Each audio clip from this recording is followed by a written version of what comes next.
in behalf for their commanding officer, Lieutenant Colonel Sisikan, Captain Jobert B. Akot. Well, also, we have from Project Development, from OPAPRO, the Project Development Officer 4, Miss Siti Sahara Kasan from BARM. Sir, ma'am. Also, we have here from the provincial, from the province of Maguindanao del Sur, Honorable, in behalf of Governor, Honorable Ali Mitimbang, we have Dato Jomar Mitimbang, representative from Office of the Governor, as well as the Chief of Staff of Province of Maguindanao del Sur. Also, we have here the active mayor of Municipality of Datog Saudi, Ampatuan, Honorable Dato Basir Utu. And also, we have here from Saripagwak, the ABC President of Saripagwak, Honorable Komini S. Ampatuan. Also, we have Honorable Al-Kaisir Ampatuan, SB member of Dato Hopper, Maguindanao del Sur.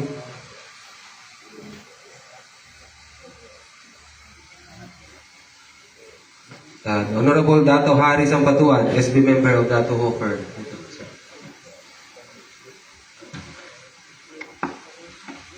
From our PNP counterpart, we have Police Captain R.G. Iana, COP of Dato Unsay. Also, we have Police Lieutenant Patrick M. Dangalaw, COP of Dato Saudi Ampatuan. And Police Captain Beatrice Taisa, the COP of Dato Hopper APS. Also, we have our media friends from CCN News, Doc Sandigan. Thank you. Also, Tatak Balita, Ronaldo Mangansiang. Sorry. Also, Mark Dina Salimama, Daily News. And Julas Panalawaang, 24K Journal. Dito po ba? And Jasper Acosta of Bandera News. So, all out po yung media natin. Sir, again, assalamualaikum warahmatullahi wabarakatuh sa lahat. Isang mapagpalang umaga at isang umaga po sa lahat. So, sir, sa ngalan po ng 90IB, 19th Infantry Bigislahe Battalion, so ako po ay nalulugod po sa mga responses ng ating local government units in behalf po sa ating programa ng ating gobyerno, which is the Small Arms Light Weapons Program. So ito po ay hangarin na po ito ay mabawasan po ang ating instrumento kung saan dito po nagsisimula yung kaguluhan at hindi pagkakaunawaan as well as pagkakaroon po ng away dito sa ating area within Maguindanao del Sur. So itong programa ay isang mahalagang akbang tungo sa pagpapalakas ng seguridad at kapayapaan, not only in our area of operations but also this is part also ng panimula. Actually, hindi ito panimula, ito ay tuloy-tuloy na programa na kung saan ang pagsusuko ng armas na ito, it also symbolizes peace, also symbolizes volunteerism, and also it symbolizes welcome ang province of Maguindanao del Sur into a peaceful and development province dito sa area ng BARM. Again, sir, in behalf of 90IB as well as collaboration po namin ng 65th Infantry Battalion, ito po ay isang programa na kung saan nagsama-sama po yung dalawang batalyon, 65th IB as well as 90IB, in line also with guidance and directive from our 601st Brigade, and also with the help also ng ating mga local government units as well as ating provincial government. So, sir, kayo po ay wini-welcome namin dito sa aming batalyon bilang isang bisita at suporta sa aming programa programa po ng ating gobyerno. Maraming salamat po. Assalamualaikum warahmatullahi wabarakatuh. Good morning. Thank you, sir. At this juncture, may we call in Ms. Siti Sahara Kasan, Project Development Officer for OPAPRO GNC for the Small Arms and Light Weapons Program Overview.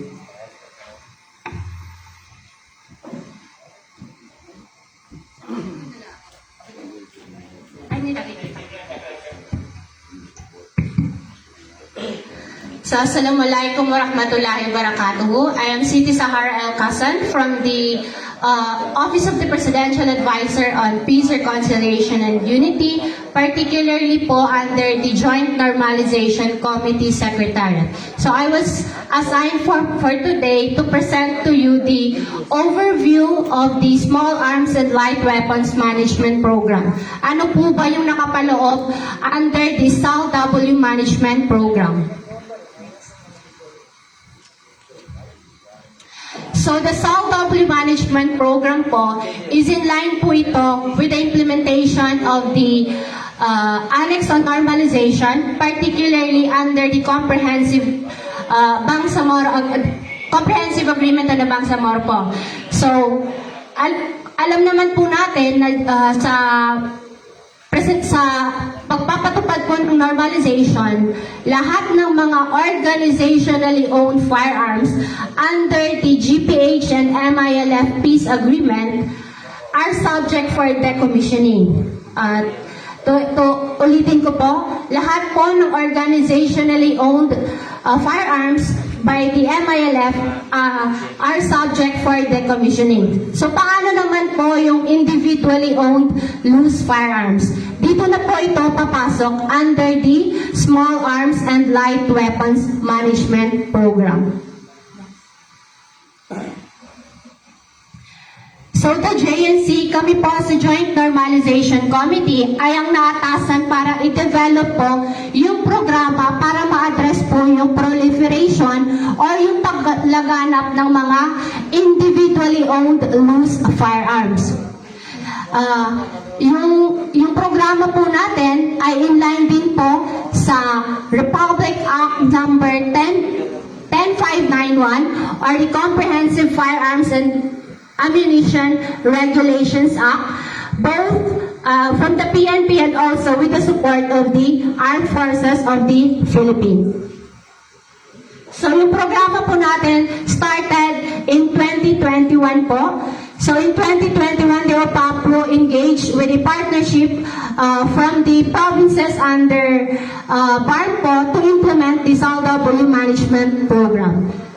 So shown on the screen po is the strategic concept po ng SALW Management Program. First is ma-reduce po yung armed violence and ma-secure yung peace in Mindanao. Next is para po for economic upliftment to dissipate the culture of guns. And next is to facilitate the regional stability and economic development across BARM and the other adjacent areas. Next is the strategic approaches po ng SALW program.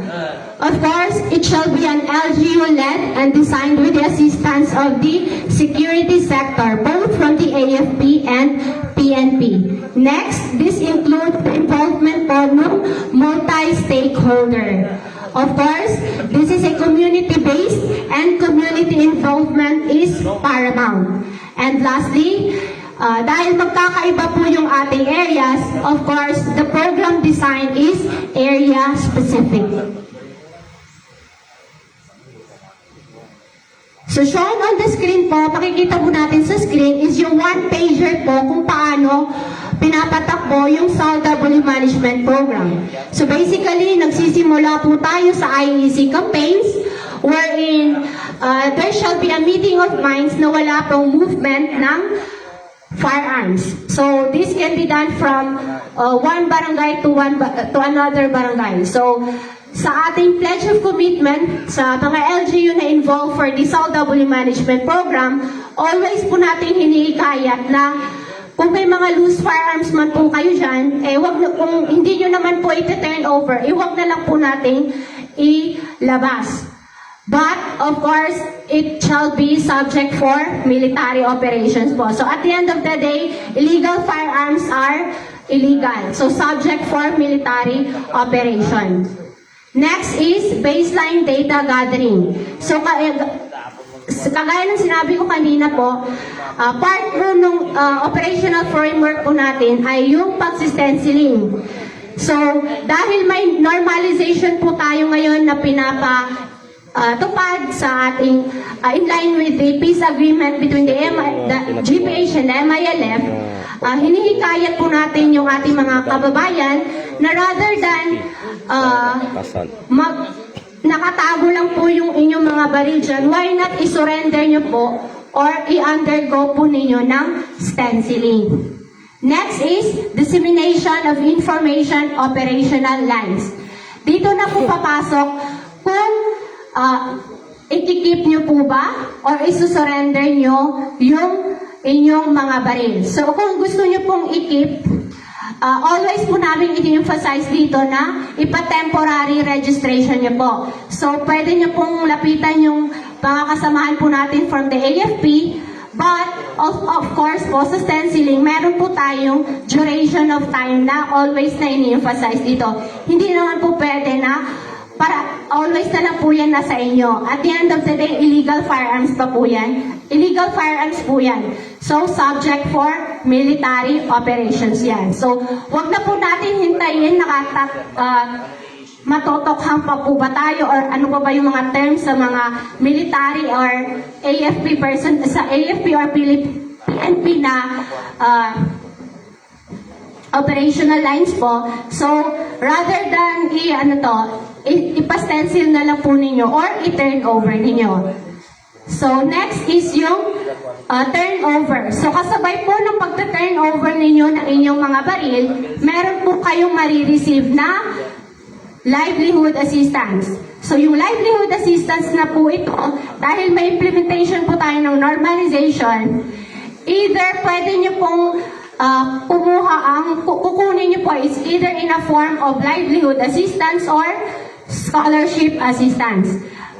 Ang inaano lang po natin dito is no involvement of cash. Dahil iniiwasan po natin na ibili lang ng panibagong baril yung marireceive ng isang magte-turn over ng kanilang loose firearms. And next, gaya po ng sinabi ko kanina, illegal firearms are illegal. So, at the end of the day, it is subject for military operations. So, wag na po natin hintayin na ma-subject for military operations pa po tayo. And next, lahat po ng iti-turn over na firearms will be subject for disposal. Hindi na po siya pwedeng gamitin. And then, it's a mutually reinforcing program. So, gaya po ng sinabi ko kanina, kasabay ng pagde-decommissioning natin, pagdi-disband ng private armed groups, at implementation ng dispute resolution ay ang programa po natin to address the paglagana po ng mga loose firearms in the community. So, makikita nyo po sa screen nyo ngayon yung lahat ng mga baril na na-turn over in different areas. So, for example, in Basilan, where the Southable Management Programs is implemented, lahat po na na-turn over na firearms is ginawaan po ng peace markers. Next is, ang pinakamalapit po sa atin ngayon ay ang sa paanan po ng 6th Infantry Division, kung saan makikita nyo po yung replica ng M16 rifle. Of course, ang alam ko po, through the initiative po to ni Sir Cato, lahat po nung na-dispose na baril ay ginawaan po nila ng M16 rifle replica. Next is, ano po ba yung criteria para po doon sa mga na-turn in or na-turn over, na-surrender na firearms? So, hindi po cash yung marireceive ng isang beneficiaries ng program. So, it will be in a form of livelihood assistance or scholarship assistance. So, may valuation po tayo ng mga baril na iti-turn over. So depending if it's a small arms or a light weapons. If it's small arms po, small arms are usually yung mga pistol po, rifle, whereas yung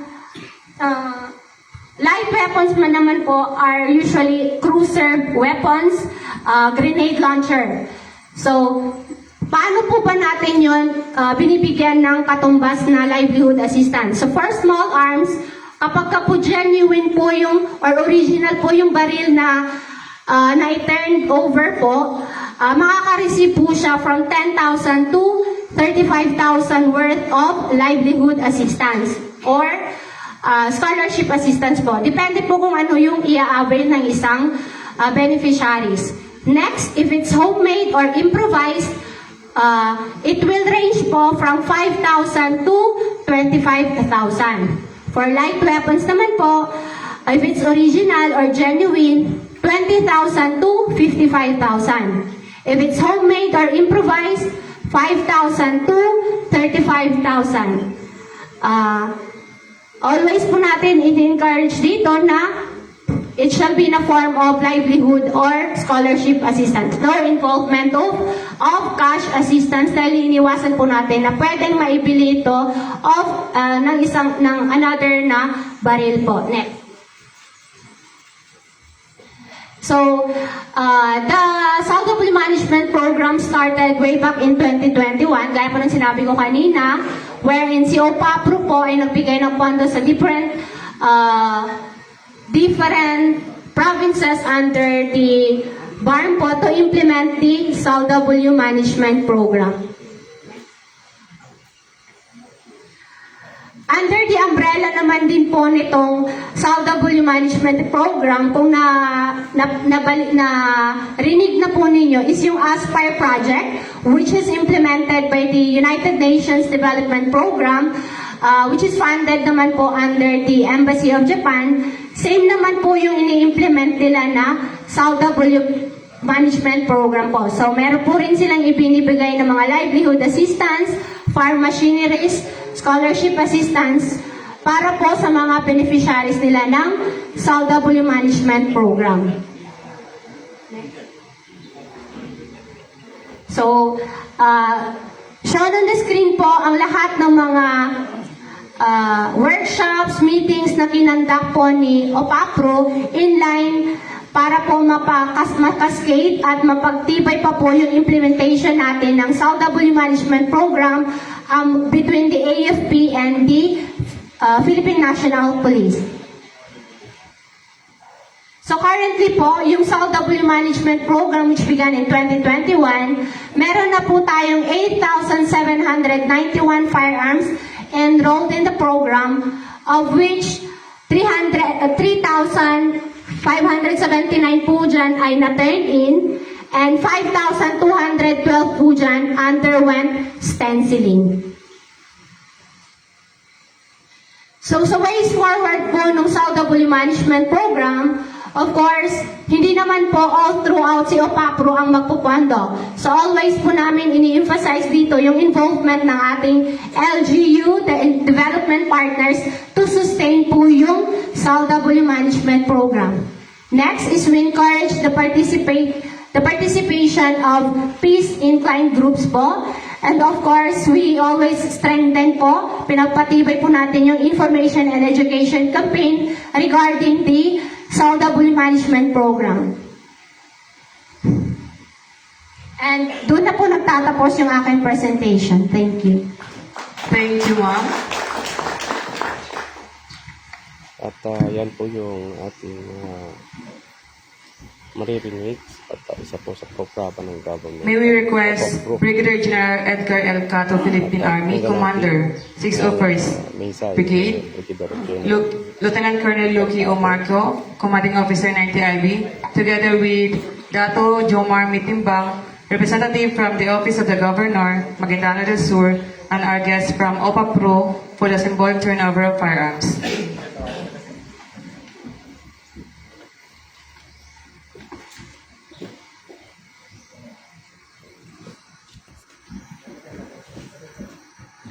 May we request the representative from Dato Hofer for the symbolic turnover of firearms.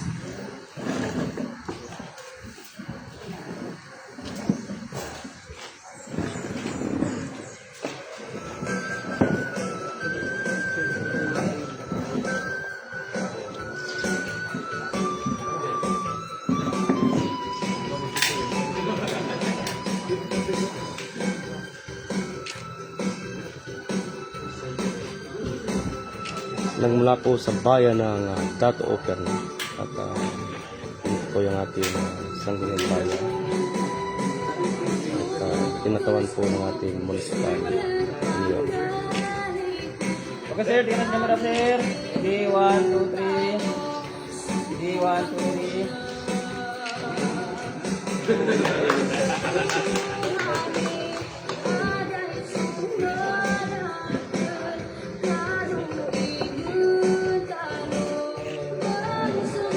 Thank you, sir. May we request the representative from Sheriff Aguac for the symbolic turnover of firearms.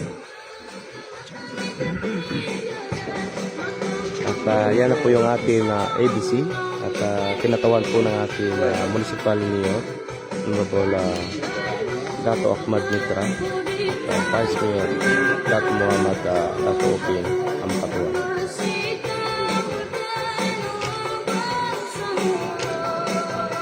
Sir, tingnan sa camera sir.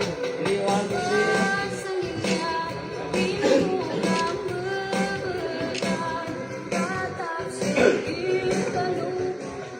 3. Thank you, sir.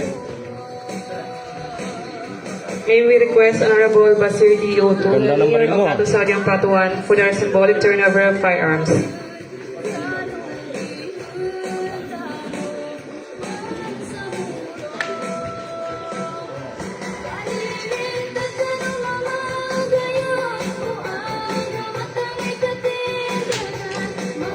tingnan sa camera tayo sir. Okay, 1, 2, 3. Ang ating municipal mayor, Honorable Dato Let's give them a round of applause. Opin. Everyone may now be seated.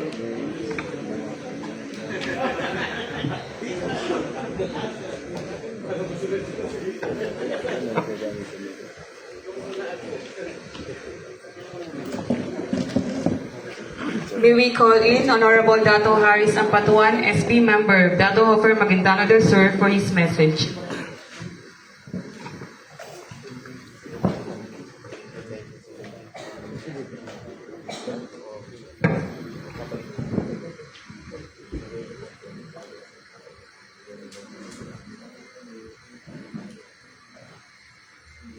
Pakinggan po natin ang message ng committee. Bismillahirrahmanirrahim. Assalamualaikum warahmatullahi ta'ala wabarakatuh. And magandang umaga po sa ating lahat. Nais ko lang magkaigalan sa ating Brigadier General Edgar Cato, Sir. Also sa Lieutenant Colonel Lucio Marco, Sir. Also, Mayor po ng Dato Saudi po, Dato Basir Oto. Sir. Sa ating boss na gwapo, Dato Jomar Itibang, Sir. Sa kay ma'am, hindi ko na ano yung pangalan niya, pasensya lang po. Nais ko lang umingi ng paumanin kung hindi po nakadalaw yung mayor namin kasi nasa ibang lugar po siya. So, yun po. Ang LGO Dato Par po ay lubos na sumusuporta sa mga programa o activities ng ating mga kasundaluhan tungo sa pagkakaisa at kapayapaan. So, maraming salamat po at magandang umaga po. Thank you. Thank you, sir. Ano dato, bigay ko sa'yo. Ibigay ko sa'yo. I-share mo yung sa Facebook. May we request, may we para call in makuha. Honorable Para Comedians makuha. Ampatuan, ABC President of I-share ko sa Facebook. from Sheriff Aguac, Maguindano del Sur, for his message.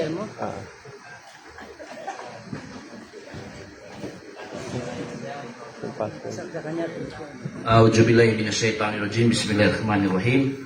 Assalamualaikum warahmatullahi Ang wabarakatuh. nag-iisang Sunny Pasun. Magandang umaga po sa ating lahat, lalong-lalo na sa ating Brigadier General kay Sir Edgar Cato at sa ating commanding officer ng 90IB kay Lieutenant Colonel Sir Marco, kay Mayor Papa Basiruto, kay Dato Jomar, saka kay Ma'am City.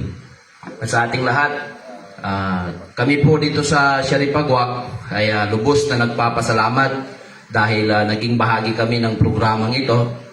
So, ingyan ko lang po ng pasensya yung aming mahal na mayor, hindi po siya nakadalo dahil meron pong mahalagang bisita na hindi maiwan. So, kami naman po sa Sharipagwak, sir, ay nang tumulong at sumuporta sa mga programa, lalo-lalo na sa kapayapaan ng ating bayan. So, maraming salamat po and good morning. Thank you, sir. Kaya nga dato kay sir, sir. Pinatalo-talo nga. Naka-live mo. May we call in Honorable Basir D. Otto, Mayor of Dato Saudiang Patuan, Maguindanao del Sur, for his message.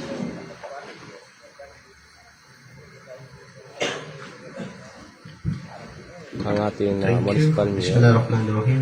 Dato Basir. Una sa ating lahat, ang ating magiting at matatag na Brigade Commander ng 6 Occurs.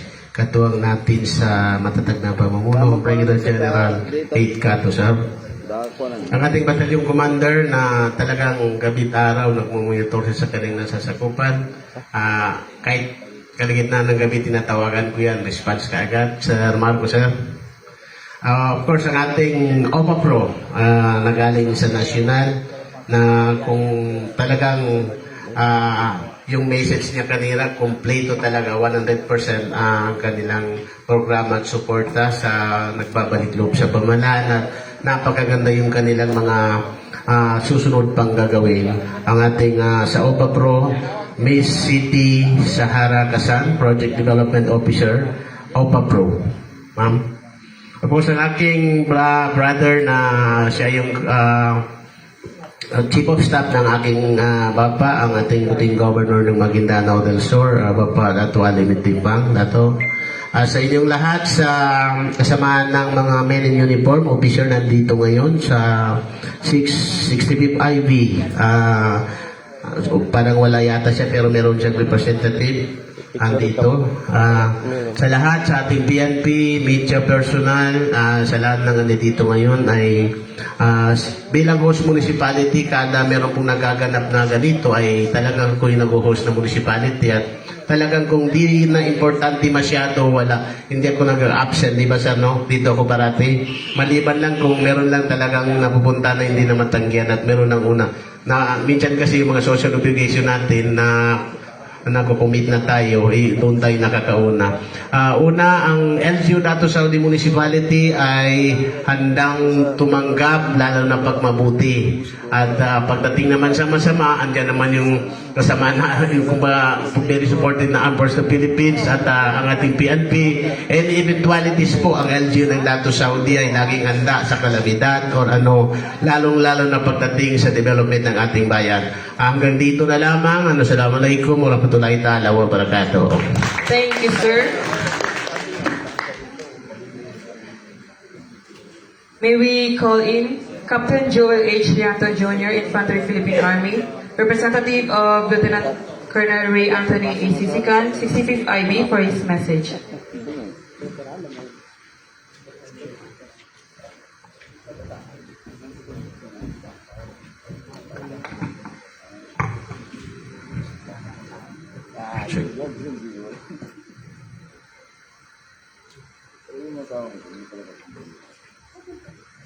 To our Brigade Commander, Brigadier General Edgar L. Cato, Philippine Army, sir.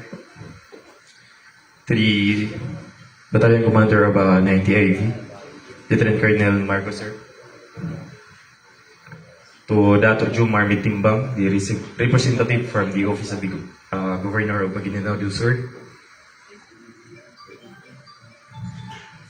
To Honorable Dato Basir D. Uto, the Mayor of Dato Saudi Ampatuan. To Miss City Sahara Kasan, the Project Development Officer for OPA Pro, ma'am. Assalamualaikum warahmatullahi wabarakatuh sa ating lahat. And good morning. I'm Captain Lianto, the officer in charge of 65th IB. In behalf of our Battalion Commander, Lieutenant Colonel Sisikan, ang 65th Infantry Stalwart Battalion ay nagpapasalamat sa ating LGU, komunidad at mga kapatid nating nagilahok para mabigyang katuparan ng kapayapaan na minimithi ng bawat isa. Nais din namin bigyang diin na ang Balik Baril Program ay hindi lamang isang aktibidad ng pagsuko ng armas. Ito ay isang programang nagbubukas ng pinto para sa mas matibay na ugnayan sa pagitan ng komunidad at ng ating mga uniformed personnels. Ang pagkilos ninyong ibalik ang mga armas ay nagpapakita ng tiwala, tapang at hangharing makipagtulungan para sa kapayapaan. Sa bawat baril na isinusuko, isang akbang ang nagagawa tungo sa mas ligtas na barangay, mas maunlad na kabuhayan, mas tahimik na kinabukasan para sa ating mga pamilya. Ang aming minimithi ay ang pagpapalakas ng ugnayan sa mga lokal na pamahalaan, tribal leaders at religious leaders. Pagtulong sa mga programang pangkabuhayan at pangkomunidad. Ang pagsuporta sa reintegration ng mga individual na nais lumayo sa karahasan at mamuhay ng mapayapa. Naniniwala ang 65th Infantry Stalwart Battalion na ang tunay na kapayapaan ay nakukuha hindi lamang sa lakas ng armas, kundi sa pagkakaisa, pag-unawa at patuloy na kipagdialogo.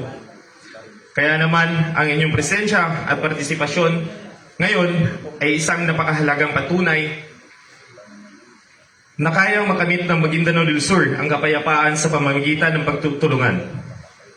Sa inyong lahat na lumahok at nagbalik ng armas, maraming salamat sa inyong pasya at tiwala. Patuloy kaming narito kasama ninyo, kasama ng komunidad at kasama ng bawat pamilya naghahangad ng katahimikan at kaunlaran sa ating komunidad. Maraming salamat, Sukran, Mapia, Mapita, Kanilangan. Thank you, sir. May we call in Dato Jomar Mitimbang, representative from the Office of the Governor, Province of Maguindanao del Sur, for his message.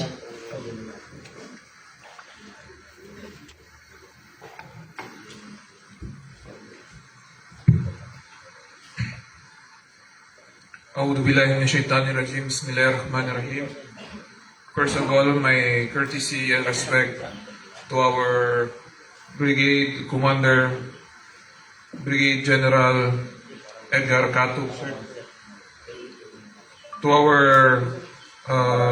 Battalion Commander of 90 IB, Sir Lieutenant Colonel Marco, sir. And of course, sa ating bisita from OPAPRO, Miss City Sahara Kasan, ma'am. To the mayors na nandito, to the host municipality, Mayor Datu Banjo Utuk, to the representatives also na nandito, the ABC of Sharipagwak, Datu Nek Ampatuan, Dato. Sa administrator ng Datu Saudi, Datu Basir Otto Jr. and sa representative also ng Datu Hopper, Datu Haris Ampatuan and sa kanyang mga kasamahan, to the PNP, all the officers here and media friends, muli, Assalamualaikum warahmatullahi wabarakatuh. Unang-una ay gusto kong ipabot ang paghingi ng paumanhin ng ating governor sa kadailanan na meron siyang napuntahan din na equally important activity kagaya nito. And yun ang sabi niya sa akin ay gusto niyang ibigay ang kanyang pasasalamat sa UPAPRO sa mga programang ganito and sana ay ipagpatuloy at itong programa na Balik Baril Program ay malaking tulong sa ating community, lalong-lalo na sa Maguindanao del Sur. Dahil kahit na ito, nakikita natin ay mangilan-ilan lang ito ng mga baril, ngunit ang impact ng ganitong programa ay nakakatulong dahil sa konting baril ay alam natin na kung hindi hundreds or thousands man ang nasisave na mga buhay dahil na ating nakuha na. And malaking pasalamat. Sana ipagpatuloy po natin ito. And we also commend the military and the police for their efforts, also to the LGU na nag-participate, and hoping that this program is mapagpatuloy po sa future and madagdagan lahat ng mga kababayan natin na maingganyo na mag-participate sa Balik-Barit program. And muli, hanggang doon na lang ang aking masasabi. Assalamualaikum warahmatullahi wabarakatuh. Thank you, sir. Kinatuan ng provincial governor Dato Kagaling Timbang si Dato Jomar. At this point, may we call in Brigadier General Edgar L. Cato, Philippine Army, Commander 601st Brigade for his closing remarks. Pakinggan natin ang I now close the remarks. Thank you.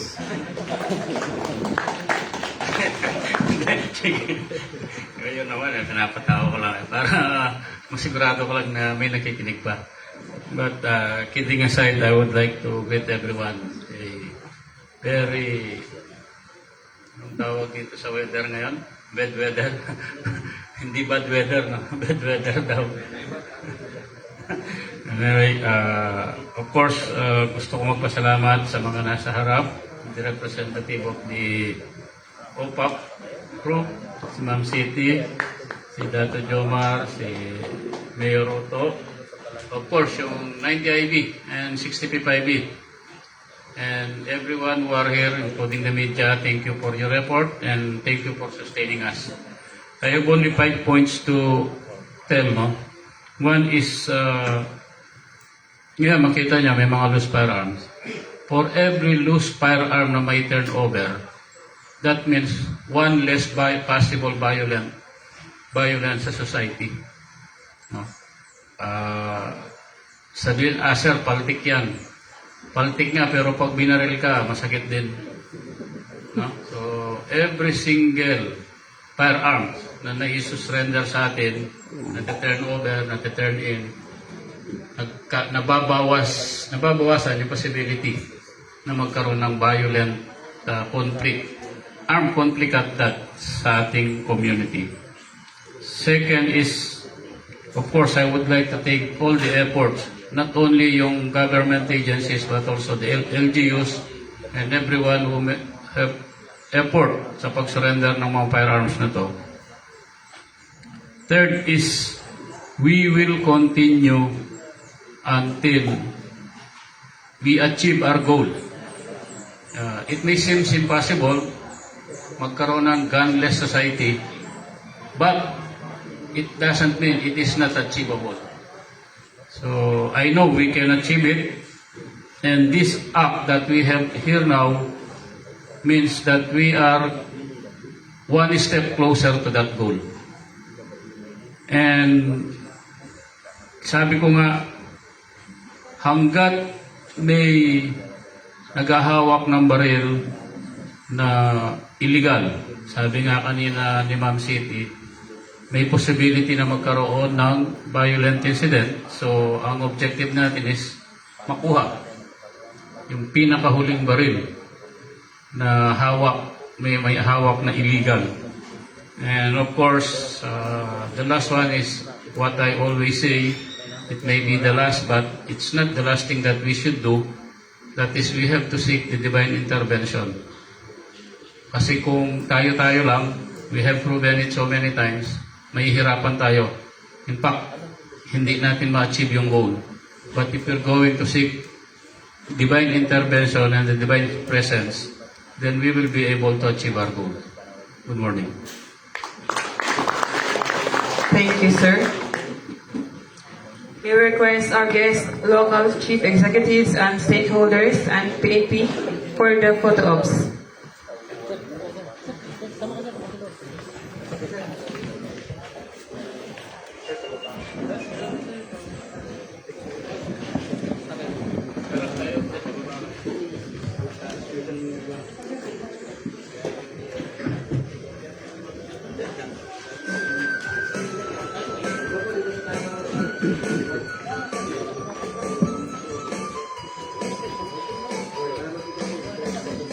Ma'am, pwede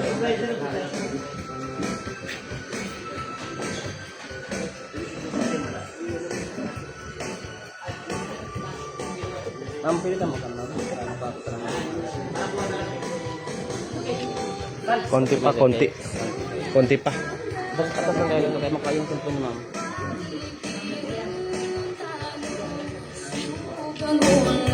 Okay, still ma'am. Tingnan sa camera. Ready, 1, 2, 3. Sir ma'am, baseline po tayo. Tingnan sa camera. Ready, 1, 2, 3.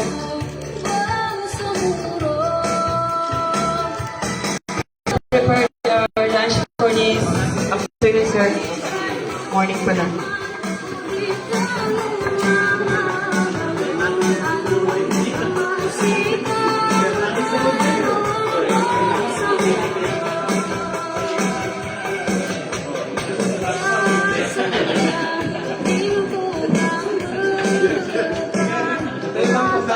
Natinig.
Municipality of Dato Saudi Ampatuan, Maguindanao del Sur. Yan po ang kanilang mga baril.